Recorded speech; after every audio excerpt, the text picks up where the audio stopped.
Hello, bright, beautiful, beloved soul friends. Welcome to another Conversations with Kristin. I am so grateful for your presence along this healing journey of life. Thank you so much for taking time to tune in today.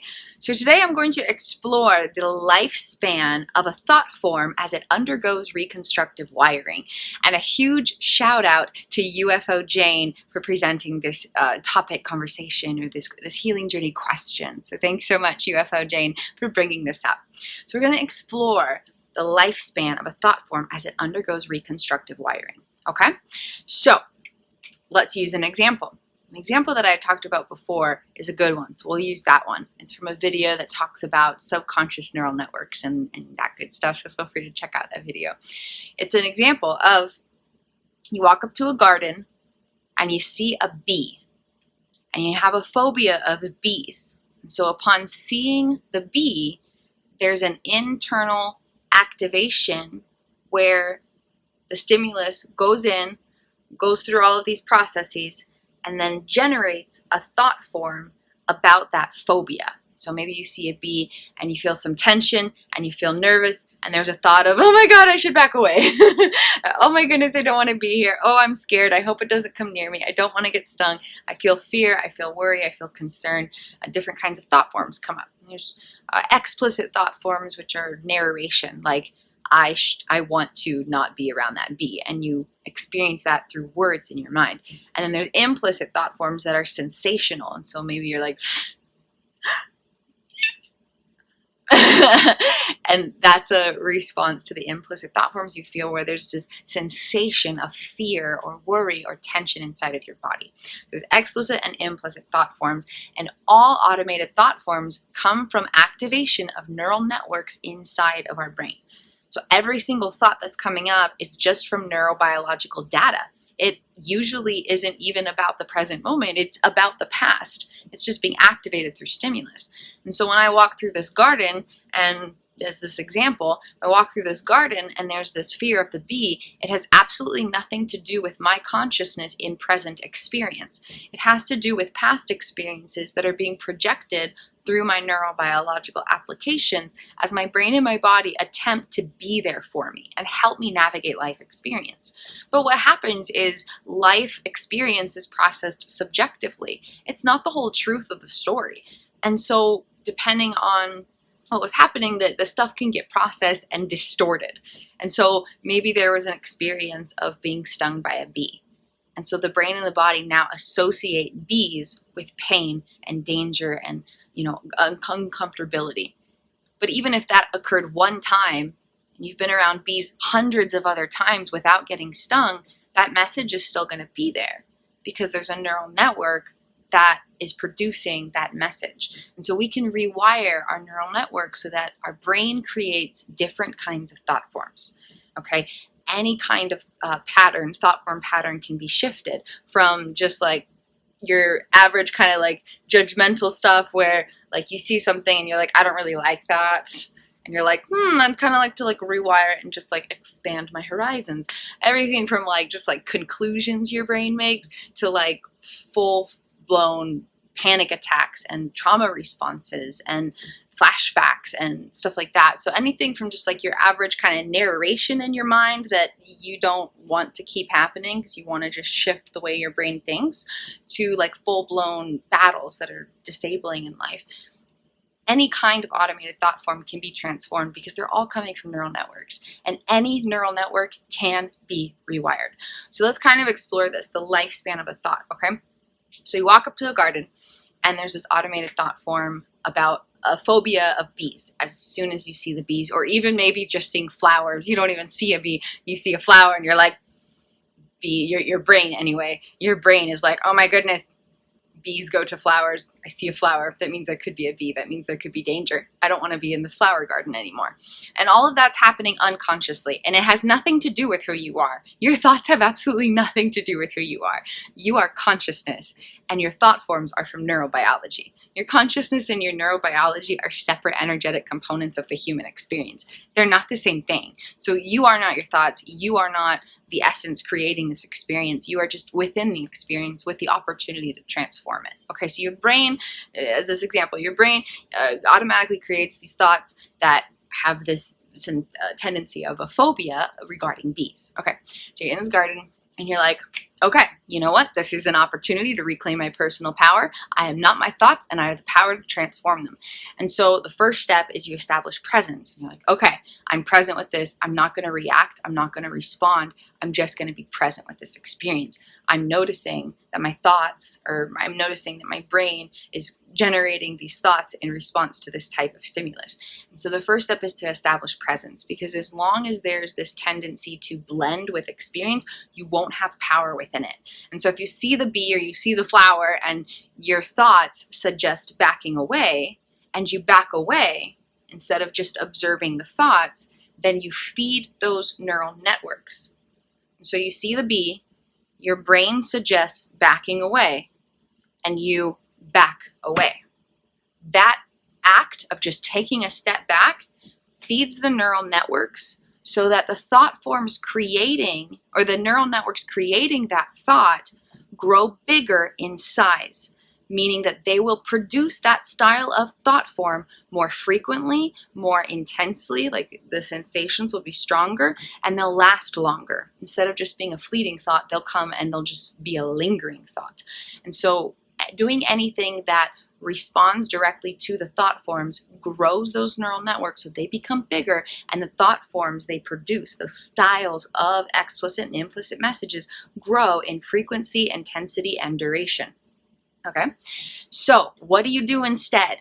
If you can't just like respond to the thought, how do you rewire the neural network? You redirect your attention towards presence and then towards a new message.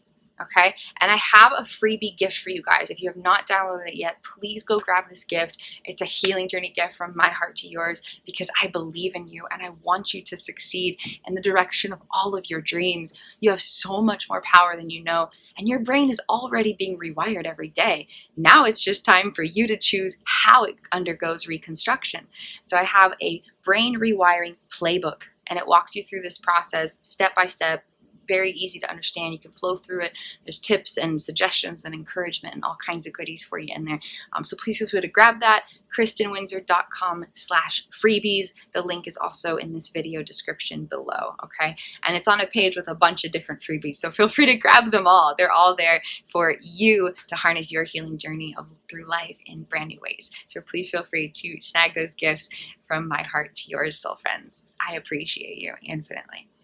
Okay, so instead of responding to the thought forms, you redirect your attention. What happens when you do this? And I talk about this too in some other videos, so please feel free to check those out, because we're going to focus today on the lifespan of the thought form, okay? So when you redirect your attention, what you're doing is, instead of the consciousness producing energy that feeds that neural network and makes it bigger, that energy is going over here and it's building this brand new pathway in association with those pathways.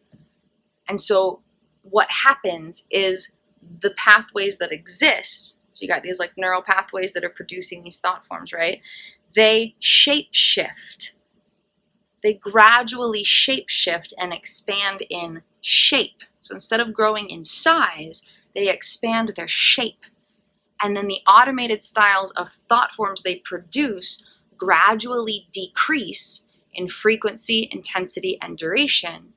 And then whatever you're redirecting your attention towards, that energy starts to be in its place instead of that thought form. So through presence, you're grounded in presence, you decrease the tendency of feeding neural networks so they just keep getting bigger and making more of the same kinds of experience.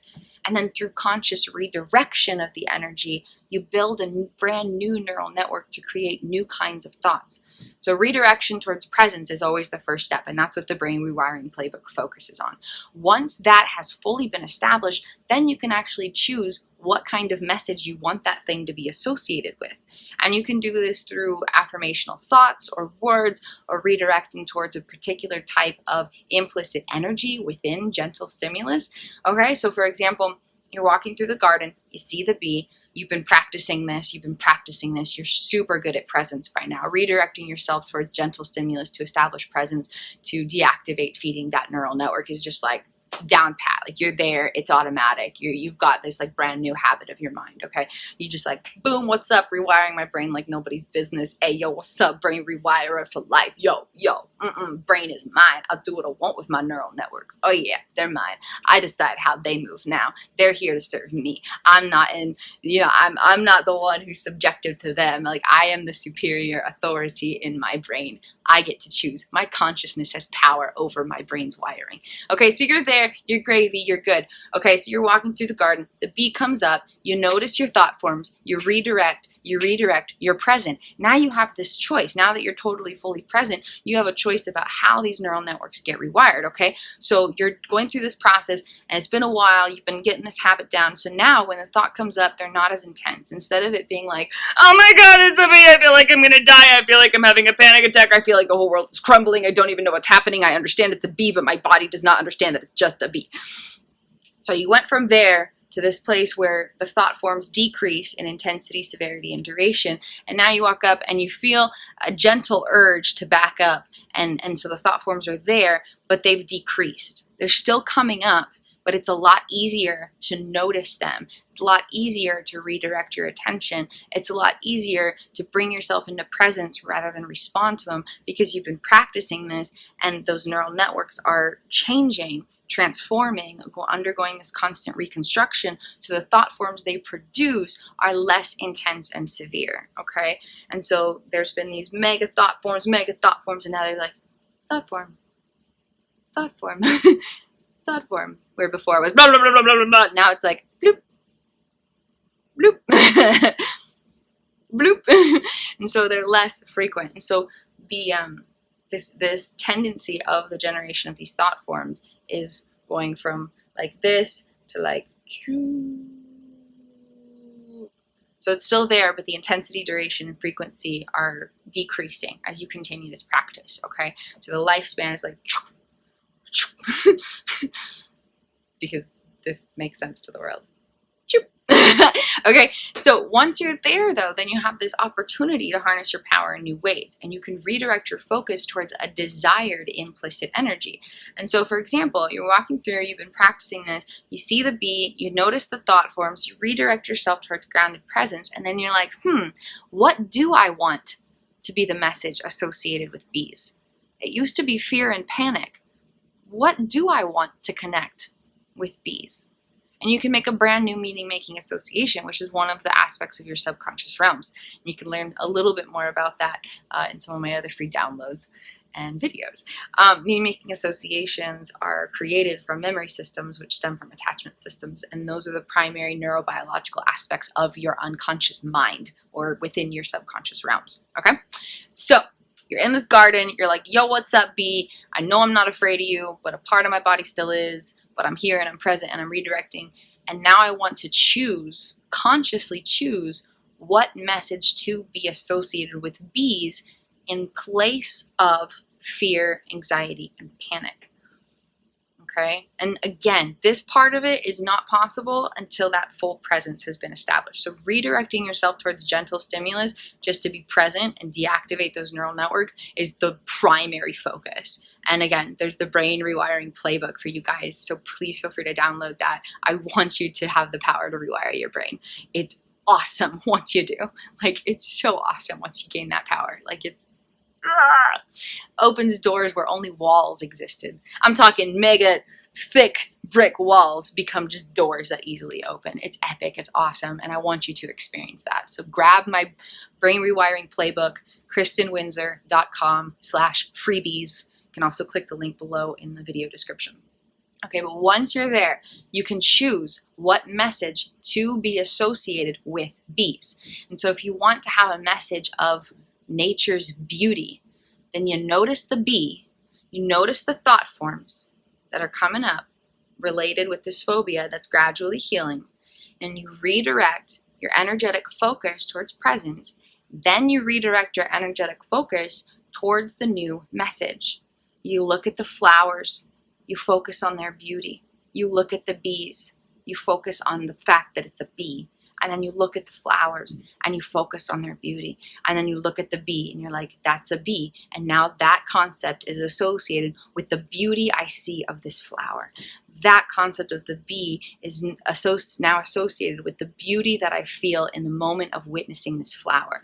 The bee, the concept of the bee, is no longer attached to the concept of fear and anxiety, deactivating those networks, growing, deactivating those messages, taking the concept of a bee and making a brand new neural network where the bee is now associated with concepts of beauty and enjoyment and wonder and marveling awe. Okay? And then in that process, this thought form takes a whole new level of healing, because you're no longer just deactivating the thought forms being created in relation to the bee and the phobia. You're now completely removing the bee from the phobia, starving the neural networks of the phobia so they eventually do not exist at all. And you're helping the concept of the bee create a brand new connection with an enjoyable implicit sensation or implicit message. Okay? And so what happened was you had these original thought forms related to the phobia, and they slowly started to decrease as you shifted your focus towards gentle stimulus to bring yourself into presence so that you didn't accidentally feed those neural networks. And you practice this again and again and again, and then those thought forms of the phobia started to shrink and become more bearable, and you could have more presence established more easily, and all this super good healing magic, okay? And then eventually get to this place where you're full present and it's time to build a brand new neural network, not just shrink the ones that are there, but create a brand new pathway in your brain. And so then you have these two things that are, it's called overcoupling. They're overcoupled. That's a little term for you. They're overcoupled. You got the bee and you got the fear, anxiety, stress, panic, okay? So you've got this explicit concept of physical reality, external stimulus, with this implicit concept of internal stimulus where certain kinds of thoughts are being produced. And they're coupled, they're tied together, they're hooked like this, okay? And so the process of redirecting helps to decrease these messages so this thing gets smaller. I can't exactly make my hand, oh, there we go. Okay. I'm like, I can't trick my hand for this metaphor. Okay, so you start like this. You start like... Brain's like, I can do this. I can do this. I'm powerful. I'm the powerful creator. How do I shrink my hand for this? Okay, so you got the B, the explicit component of external reality stimulus, explicit external reality stimulus, and then you got this implicit message of internal stimulus. The B, and then the stress and the fear. Okay, so they're like this, and then you slowly shrink it, so then it's like this. Okay, so you decrease the stress and the fear, but they're still hooked. Okay, they're still hooked. This went from here to here, shrunk, because that's my hand shrinking. Just play with me, just play with me. Okay, that's my hand shrinking. So you started here, you decrease this, but the bee and the panic are still coupled. They're still linked together. So then the next step is to uncouple them and help this come over here, bloop, and have a brand new message that it can couple with. And it'll start small like this. And so you got your bee, and you got this brand new message, and it starts small, but then the more you feed it, the bigger it'll get. And then you'll see a bee and you'll be like, oh my God, it's so beautiful. Look at the bee's wings. Look at its cute little, oh, look at its little antennas and its little face. It's got this cute little tongue. I never noticed that cute little face because I was busy panicking because my brain was telling me something that wasn't even true. It was valid, but it wasn't the truth. Okay, so you go through this process. Just to recap with my hand shrinking example. You decrease the intensity. Then you eventually uncouple it. Once it's uncoupled, this has the chance to starve completely. But you can't uncouple them while this is still really big. So you got to establish presence, decrease this, the fear, anxiety, and the panic. Once this grows smaller, then you can uncouple it. Once they're uncoupled, this can shrink entirely and there will be no more phobia. There will be no more stress, fear, anxiety, panic of any kind. through any kind of thought form, explicit through dialogue or implicit through sensations. And then you do this, once you uncouple, you got to click this into something new, or it's just going to be like, where do I go? Okay, there's nothing around. Let me go back over here because I need to make sense of what this stimulus is. That's how the brain works. It's all about associations. And that's specifically quoting Siegel and Bryson, I think 2011, I want to say. I got my whole list of sources cited. I'll be credible for y'all. Credibility, yo. Okay, so see, once you uncouple them, though, and the uncoupling is Levine, 2015, just to throw that in there. So once you uncouple them, though, okay, once you uncouple them, this needs to go somewhere or it will just recouple here. Because the brain is all about associations, and every piece of external explicit stimulus needs some kind of connection regarding what it means so that the brain knows how to respond to it once that a stimulus is absorbed. If this was just out here, you'd see a bee and be like, not computing. What is it? What is it? And then your brain would panic because it doesn't know what it is. So this needs to go somewhere. Not my thumb, but the concept of the bee. Okay, so it's overcoupled. You decrease the stress and anxiety. Once that's decreased and there's full presence, you uncouple it. And then this can gradually completely shrink. It takes a little bit of time, but once they're uncoupled, this can shrink down. And then you reconnect the concept of the bee with a brand new message. And so you got the bee, the concept of the bee, and your brand new message, which could be sensations of beauty and enjoyment, for example. Okay, it could be any message. You could literally link it with any message. You could literally link it with, I'm seeing Superman. And your brain would look at bees and then say, oh my God, I'm seeing Superman. You can literally put explicit external stimulus with any kind of implicit message, and your brain will create that thought. It's so cool. It's literally the coolest thing alive. You can choose the thoughts that your brain thinks by creating these brand new connections. So you've got this concept of bees, this external explicit stimulus. You choose a new message consciously, and then it takes a little time, so it starts small. These thoughts might not come automatically. You got to kind of help them. You see the bee, and then you focus on this message. You see the bee, and then you focus on this message. But eventually it grows, and then you see the bee, and your brain automatically produces this brand new thought that you chose to connect with the concept of the bee. And once you reach here, this is home base where that phobia will never, ever, ever, ever return. Not ever.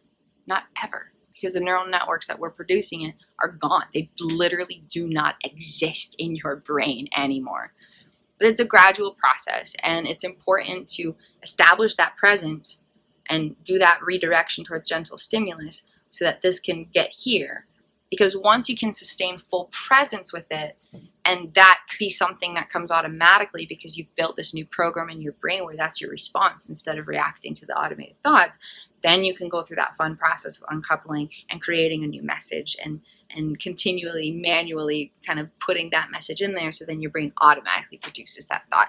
And once you hit here, that phobia will never return. While this is still small, while you're still working on creating this new connection, if this is not a continual practice, there is that chance that the new connection won't stick, and then the concept of the bee is like, oh, where do I go? I need a connection. I need an association. And then it's like, okay, I'm a bee, the concept of the bee, and I need to have some kind of association. You're not there, so I'm just going to go back over here and I'm going to click with that phobia again. So it has to be this continual practice to make this new connection, this daily effort of rewiring, because every day your brain's being rewired, and if you don't do it manually, it's going to do it automatically. Okay, but once you hit here and you're in that home base zone where your brain's automatically producing the new message that you've chosen for it to make after you did presence, uncoupled, and relinked, then that phobia will never ever exist, and all of its thought forms will never appear in your brain or your body ever again. So that kind of goes through the lifespan of a thought, where you have these automated thought forms, you want to transform them, you take these steps. They start really big, they're happening all the time, they're really strong, they're really overpowering, it's hard to even be present and notice them because they're just the dominating reality. You establish that presence, redirecting, they start to decrease, they're still coming up, but they're not quite as strong. You can be present with them. You can observe them even though they're really intense. And then once they get to that place of less intensity and presence becomes easier, you redirect yourself towards a new association related with the stimulus that provoked the activation of those thought forms, and then you create this brand new connection, and then eventually those original thought forms never ever appear again within your experience. So I hope this helps. I'd love to hear your thoughts, especially you, UFO Jane. Thanks so much for bringing up this topic. It's an honor to share this sacred healing journey wisdom with you all. It's really important that we understand the power that we have. We're not going to harness our power if we don't know it's there. You know what I mean? And so just realizing, recognizing how infinite our power literally is, and how life experience comes from inside of our neurobiological applications of consciousness, not the outside world. We have the power to transform any piece of our experience, regardless of external stimulus, regardless of external circumstances. All of life experience can transform from the inside out. There's infinite hope in that. There's infinite power in that. It's a really exciting place to be. It's a really exciting place to be. If you'd ever like to connect through a consciousness consulting call, I'd be honored to serve as a healing journey guide for you and connect one-on-one along your personal healing journey through life. You deserve to have the clarity, guidance, tools, and empowerment to step into your power in brand new ways so that you can create the life experience that you've always been worthy of, which is the embodiment of happiness. Life is not about pursuing it. That's the old story. The new story is that life is about embodying happiness because you are worthy and you have the power. And your time is now. So shine bright, radiant soul friends. Your time is now. You deserve infinite moments of happily ever after. You deserve to close that old book and say, no more powerlessness. I'm here. I'm now. I choose me. I choose love. I choose hope. I choose to claim my power. I choose to create happiness because I know I can and I know I deserve it. You got this, soul friends. You super mega ultra got this. Thanks so much for tuning in to Conversations with Kristin. It's an honor to connect with you, soul friends. And just thank you. Thank you for being alive. Thank you for being here. And thank you for being you. I hope you have a beautiful and blessed day. And I will see you next time, soul friends. Namaste, beloved soul friends. The divine light and love in my consciousness. See and honor the divine love and light in your consciousness. I am sending you radiant love and light, energetic vibrations traveling through the atmosphere from my heart to yours.